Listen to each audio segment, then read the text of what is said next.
Capítulo 4.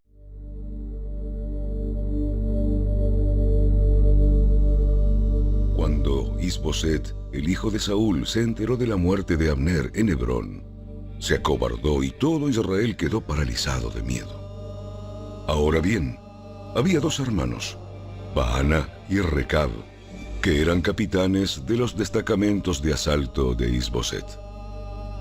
Eran hijos de Rimón, un miembro de la tribu de Benjamín que vivía en Beerot. La ciudad de Beerot ahora forma parte del territorio de Benjamín, porque los habitantes originarios de Beerot huyeron a Gitaim, donde todavía viven como extranjeros. Jonatán, hijo de Saúl, tuvo un hijo llamado Mefiboset, quien quedó lisiado de niño.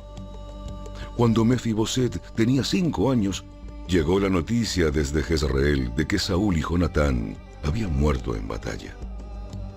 Al enterarse la niñera, tomó al niño y huyó, pero con el apuro se le cayó y quedó lisiado.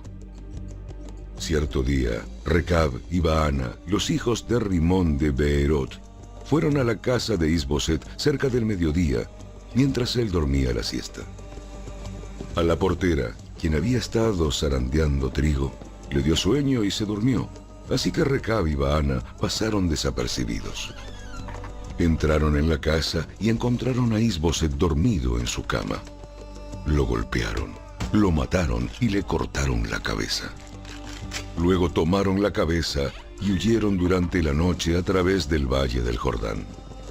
Cuando llegaron a Hebrón, le presentaron la cabeza de Is-Boset a David y exclamaron: ¡Mire! Aquí está la cabeza de Is-Boset, el hijo de su enemigo Saúl, quien intentó matarlo. El Señor le ha dado hoy a mi señor el rey venganza sobre Saúl y toda su familia.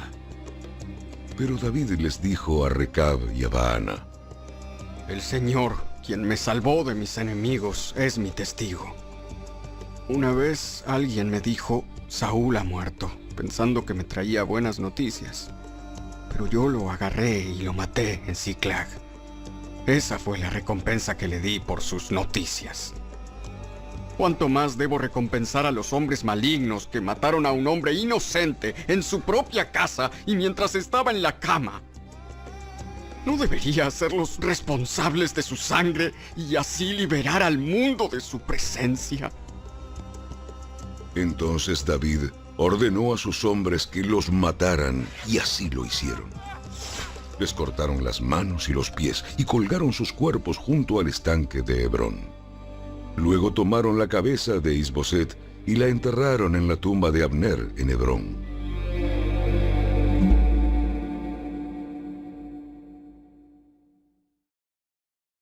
Capítulo 5. Luego todas las tribus de Israel fueron a David en Hebrón y le dijeron: Somos de la misma sangre. Somos de la misma sangre. En el pasado, cuando Saúl era nuestro rey, en realidad era usted quien dirigía las fuerzas de Israel. Y el Señor le dijo: Tú serás el pastor de mi pueblo Israel. Tú serás el líder de Israel. De modo que allí en Hebrón, el rey David hizo un pacto ante el Señor con todos los ancianos de Israel y lo ungieron rey de Israel. David tenía 30 años cuando comenzó a reinar y reinó 40 años. Había reinado sobre Judá desde Hebrón 7 años y 6 meses, y desde Jerusalén reinó sobre todo Israel y Judá por 33 años. Luego David dio a sus hombres a Jerusalén para pelear contra los jebuseos, los habitantes originarios de esa tierra que vivían allí. Los jebuseos se mofaban de David. ¡Jamás entrarás aquí! Hasta los ciegos y los cojos pueden impedir que ingreses. Pues los jebuseos pensaban que estaban a salvo. Pero David tomó la fortaleza de Sión, la que ahora se llama Ciudad de David. El día del ataque, David les dijo a sus tropas: Odio a esos jebuseos, cojos y ciegos. Todo el que ataque la ciudad que haga su entrada por el túnel de agua. Este es el origen del dicho: ni el ciego ni el cojo pueden entrar en la casa. Así que David hizo de la fortaleza su casa y la llamó la ciudad de David. Extendió la ciudad, comenzando desde los terraplenes y continuó hacia adentro. David se hacía cada vez más poderoso porque el Señor Dios de los ejércitos celestiales estaba con él. Luego, Hiram, rey de Tiro, envió mensajeros a David junto con madera de cedro, así como carpinteros y canteros, quienes construyeron un palacio para David. Entonces David se dio cuenta de que el Señor lo había confirmado como rey de Israel y que había bendecido su reino por amor a su pueblo Israel. Después de mudarse de Hebrón a Jerusalén, David tomó más concubinas y esposas, y ellas tuvieron más hijos e hijas. Estos son los nombres de los hijos de David que nacieron en Jerusalén: Samúa, Sobab, Natán, Salomón, Ibar, Elisúa, Nefeg, Jafía, Elisama, Eliada y Elifelet. Cuando los filisteos se enteraron de que David había sido ungido rey de Israel, movilizaron todas sus fuerzas para capturarlo, pero le avisaron a David que venían, así que entró en la fortaleza. Los filisteos llegaron y se desplegaron por todo el valle de Refaim. Entonces David le preguntó al Señor: ¿Debo salir a pelear contra los filisteos? ¿Los entregarás en mis manos? El Señor le contestó a David: Sí, adelante. Te aseguro que te los entregaré. Entonces David fue a Baal Perasim y allí derrotó a los filisteos. ¡El Señor lo hizo! ¡Él irrumpió en medio de mis enemigos como una violenta inundación! Así que llamó a ese lugar Baal Perasim, que significa el Señor que irrumpe. Los filisteos abandonaron allí sus ídolos, y David y sus hombres los confiscaron. Pero poco tiempo después, los filisteos volvieron y de nuevo se desplegaron en el valle de Refaim. De nuevo David le preguntó al Señor qué debía hacer. No los ataques de frente. En cambio, rodéalos y cerca de los álamos, atácalos por la retaguardia. Cuando oigas un sonido como de pies que marchan en las copas de los álamos, mantente alerta. Esa será la señal de que el Señor va delante de ti para herir de muerte al ejército filisteo. Entonces David hizo lo que el Señor le ordenó e hirió de muerte a los filisteos desde Gabaón hasta Géser.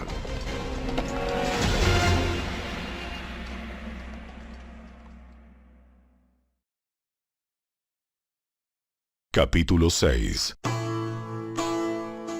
Entonces David volvió a reunir a las tropas más selectas de Israel, un total de 30,000, y las llevó a Abaala de Judá para traer de regreso el arca de Dios, que lleva el nombre del Señor de los ejércitos celestiales, quien está entronizado entre los querubines.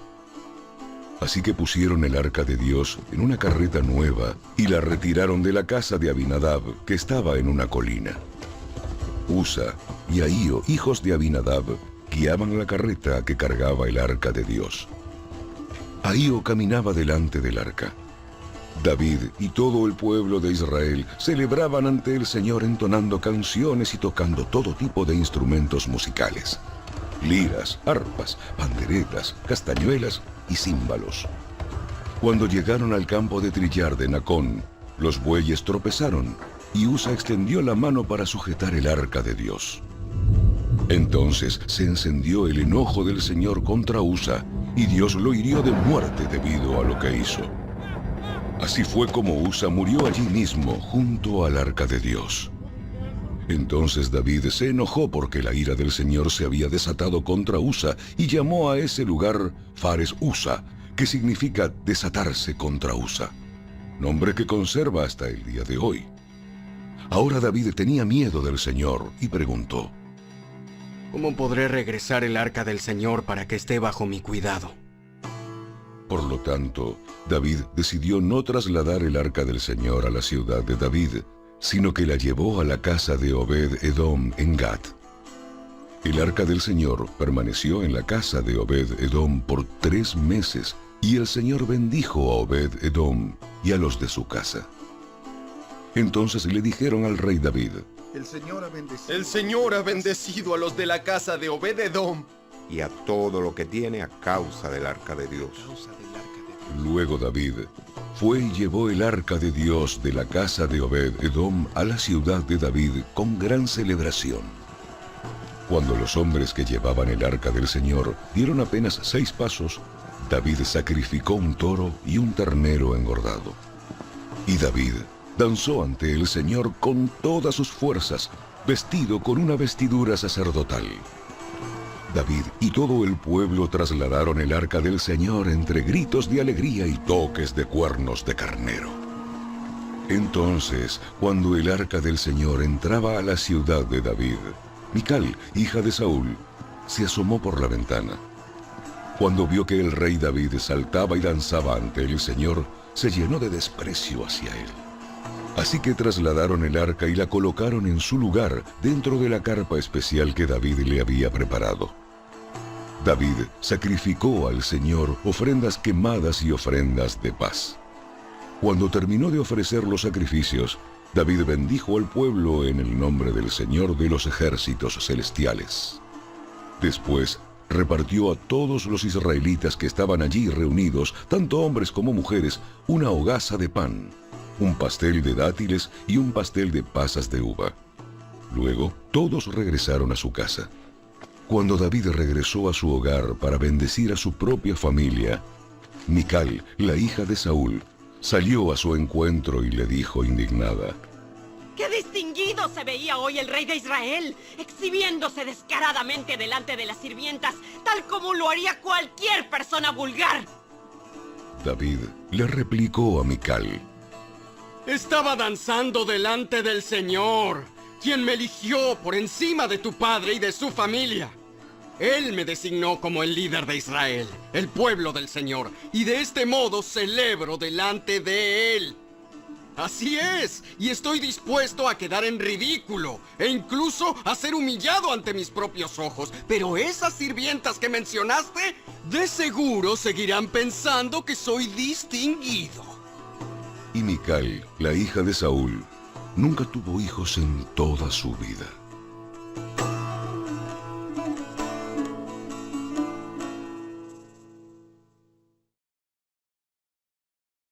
Capítulo 7. Una vez que David se instaló en el palacio y el Señor le dio descanso de los enemigos que lo rodeaban, el rey mandó llamar al profeta Natán. Mira, yo vivo en un hermoso palacio de cedro, mientras que el arca de Dios está allá afuera, en una carpa. Natán le respondió al rey: Adelante. Haz todo lo que tienes pensado, porque el Señor está contigo. Pero esa misma noche, el Señor le dijo a Natán: Ve y dile a mi siervo David: esto ha declarado el Señor. ¿Acaso eres tú el que me debe construir una casa en la que yo viva? Desde el día en que saqué a los israelitas de Egipto hasta hoy, nunca he vivido en una casa. Siempre fui de un lugar a otro, con una carpa y un tabernáculo como mi morada. Sin embargo, donde quiera que fui con los israelitas, ni una sola vez me quejé ante los jefes de las tribus de Israel, los pastores de mi pueblo Israel. Nunca les pregunté: ¿por qué no me han construido una hermosa casa de cedro? Ahora ve y dile a mi siervo David: esto ha declarado el Señor de los ejércitos celestiales. Te saqué de cuidar ovejas en los pastos y te elegí para que fueras el líder de mi pueblo Israel. He estado contigo donde quiera que has ido y destruí a todos tus enemigos frente a tus propios ojos. Ahora haré que tu nombre sea tan famoso como el de los grandes que han vivido en la tierra. Le daré una patria a mi pueblo Israel, y lo estableceré en un lugar seguro donde nunca será molestado. Las naciones malvadas no lo oprimirán como lo hicieron en el pasado, cuando designé jueces para que gobernaran a mi pueblo Israel. Y te daré descanso de todos tus enemigos. Además, el Señor declara que construirá una casa para ti, una dinastía de reyes. Pues cuando mueras y seas enterrado con tus antepasados, levantaré a uno de tus hijos de tu propia descendencia y fortaleceré su reino. Él es quien edificará una casa, un templo, para mi nombre, y afirmaré su trono real para siempre. Yo seré su padre, y él será mi hijo. Si peca, lo corregiré y lo disciplinaré con vara, como lo haría cualquier padre. Pero no le retiraré mi favor como lo retiré de Saúl, a quien quité de tu vista. Tu casa y tu reino continuarán para siempre delante de mí, y tu trono estará seguro para siempre. Entonces Natán regresó a donde estaba David y repitió todo lo que el Señor le había dicho en la visión. Entonces el rey David entró y se sentó delante del Señor y oró. ¿Quién soy yo, oh Señor soberano? ¿Y qué es mi familia para que me hayas traído hasta aquí? Y ahora, Señor soberano, sumado a todo lo demás, hablas de darle a tu siervo una dinastía duradera. ¿Tratas a todos de esta manera, oh Señor soberano? ¿Qué más puedo decirte? Tú sabes cómo es realmente tu siervo, Señor soberano. Debido a tu promesa y según tu voluntad hiciste todas estas grandes cosas y las diste a conocer a tu siervo. ¡Qué grande eres, oh Señor soberano! No hay nadie como tú. Nunca hemos oído de otro Dios como tú. ¿Qué otra nación sobre la tierra es como tu pueblo Israel? ¿Qué otra nación, oh Dios, has redimido de la esclavitud para que sea tu pueblo? Te hiciste un gran nombre cuando redimiste a tu pueblo de Egipto. Realizaste imponentes milagros y expulsaste a las naciones y a los dioses que le impidieron el paso. Hiciste de Israel tu pueblo para siempre, y tú, oh Señor, llegaste a ser su Dios. Y ahora, oh Señor Dios, yo soy tu siervo. Haz lo que prometiste respecto a mí y a mi familia. Confírmalo como una promesa que durará para siempre. Que tu nombre sea honrado para siempre, de modo que todos digan: el Señor de los ejércitos celestiales es Dios sobre Israel. Que la casa de tu siervo David permanezca delante de ti para siempre. Oh Señor de los ejércitos celestiales, Dios de Israel, yo me he atrevido a elevarte esta oración porque le revelaste todo esto a tu siervo con las siguientes palabras: construiré una casa para ti, una dinastía de reyes. Pues tú eres Dios, oh Señor soberano. Tus palabras son verdad y le has prometido estas cosas buenas a tu siervo. Ahora que te complazca bendecir la casa de tu siervo para que permanezca para siempre delante de ti. Has hablado, y cuando concedes una bendición a tu siervo, oh Señor soberano, es una bendición eterna.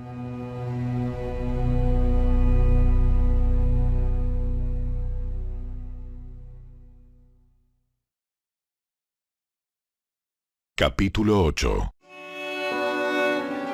Después, David derrotó y sometió a los filisteos al conquistar Gat, su ciudad más grande. David también conquistó la tierra de Moab. Hizo que la gente se acostara en el suelo en una fila y con una soga los midió y los separó por grupos. Ejecutó 2 grupos por cada grupo que dejó con vida. Los moabitas, a quienes se les perdonó la vida, se convirtieron en súbditos de David y tuvieron que pagarle tributo. David también destruyó las fuerzas de Hadadezer, hijo de Rehob, rey de Soba, cuando Hadadezer marchó para fortalecer su control a lo largo del río Éufrates. David capturó 1000 carros de guerra, 7000 conductores de carros de guerra y 20.000 soldados de infantería. Les lició los caballos de Tiro, excepto los necesarios para 100 carros de guerra. Cuando los arameos de Damasco llegaron para ayudar al rey Hadadezer, David mató a 22.000 de ellos. Luego puso varias guarniciones militares en Damasco, la capital aramea, y los arameos se convirtieron en súbditos de David y le pagaban tributo. Así que el Señor le daba la victoria a David donde quiera que iba. David llevó a Jerusalén los escudos de oro de los oficiales de Hadadezer, junto con una gran cantidad de bronce de las ciudades de Teba y Berotai que pertenecían a Hadadezer. Cuando Toi, rey de Hamat, se enteró de que David había destruido a todo el ejército de Hadadezer, envió a su hijo Joram para felicitar al rey David por su exitosa campaña. Hadadezer y Toi habían sido enemigos y con frecuencia estaban en guerra. Joram le obsequió a David muchos regalos de plata, de oro y de bronce. El rey David dedicó todos estos regalos al Señor, así como lo hizo con la plata y el oro de las demás naciones que había derrotado: de Edom, de Moab, de Amón, de Filistea y de Amalek, y de Hadadezer, hijo de Rehob, rey de Soba. A raíz de esto, David se volvió muy famoso. Después de su regreso, aniquiló a 18.000 edomitas en el Valle de la Sal. Puso guarniciones militares por todo Edom, y los edomitas se convirtieron en súbditos de David. Es más, el Señor le daba la victoria a David donde quiera que iba. De modo que David reinó sobre todo Israel e hizo lo que era justo y correcto para su pueblo. Joab, hijo de Sarbia, era el comandante del ejército. Josafat, hijo de Ahilud, era el historiador del reino. Sadoc, hijo de Ahitob, y Ahimelech, hijo de Abiatar, eran los sacerdotes. Seraías era el secretario de la corte. Benaía, hijo de Joiada, era el capitán de la guardia personal del rey, y los hijos de David servían como líderes sacerdotales.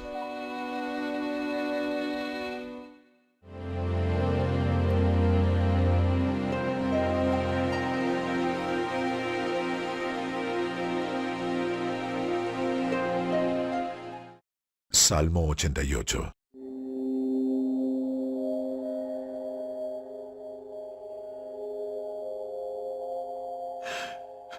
Oh Señor, Dios de mi salvación, a ti clamo de día, a ti vengo de noche.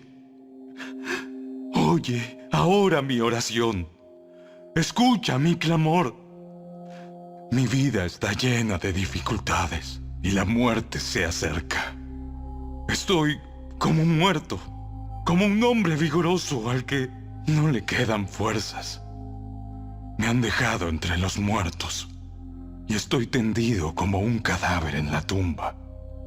Soy olvidado. Estoy separado de tu cuidado.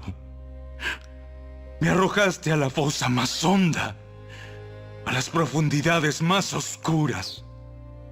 Tu ira me oprime como una ola tras otra. Me has cercado. Alejaste a mis amigos al hacerme repulsivo para ellos. Estoy atrapado y no hay forma de escapar. Los ojos se me cegaron de tantas lágrimas. Cada día suplico tu ayuda. ¡Oh, Señor! Levanto a ti mis manos para pedirte misericordia. ¿Acaso tus obras maravillosas sirven de algo a los muertos? ¿Se levantan ellos y te alaban? ¿Pueden anunciar tu amor inagotable los que están en la tumba? ¿Pueden proclamar tu fidelidad en el lugar de destrucción? ¿Puede la oscuridad hablar de tus obras maravillosas? ¿Puede alguien en la tierra del olvido contar de tu justicia? Oh Señor, a ti clamo. Seguiré rogando día tras día. Oh, Señor, ¿por qué me rechazas? ¿Por qué escondes tu rostro de mí? Desde mi juventud estoy enfermo y al borde de la muerte. Me encuentro indefenso y desesperado ante tus terrores. Tu ira feroz me ha abrumado. Tus terrores me paralizaron. Todo el día se arremolinan como las aguas de una inundación y me han cercado por completo. Me has quitado a mis compañeros y a mis seres queridos. La oscuridad es mi mejor amiga.